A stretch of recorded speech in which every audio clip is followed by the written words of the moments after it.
Мы на необычном празднике – день рождения музея. Ему исполняется 80 лет. Если в таком случае людям дарят подарки, то музей получает новые экспонаты.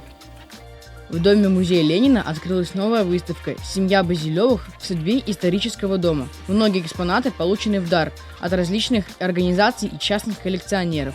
Каждый меценат рассказывал о своих дарах, доказывая, что каждая вещь – это носитель определенной эпохи.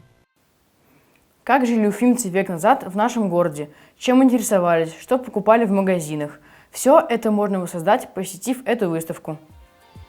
Все экспонируемые предметы расскажут о традициях повседневной жизни дворянства, модных тенденциях тех лет и удивят вещицами, назначение которых порой себе даже трудно представить. Вряд ли, увидев нечто напоминающее щипцы или плойку, вы угадаете в них приспособления для завивки волос и усов.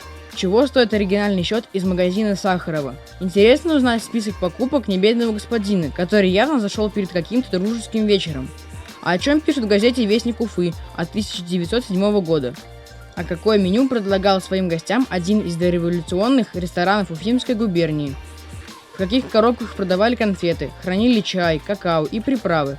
Какими утюгами гладили манжеты, а какими сюртуки и платья?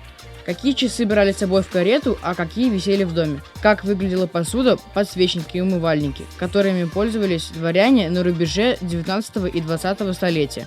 Подлинная история здесь. На все есть мода, не только на одежду, но и на посуду, и на предметы интерьера. Она меняется, но можно проследить некие закономерности. Будьте разносторонним человеком, ходите в музей, вот вам мой совет.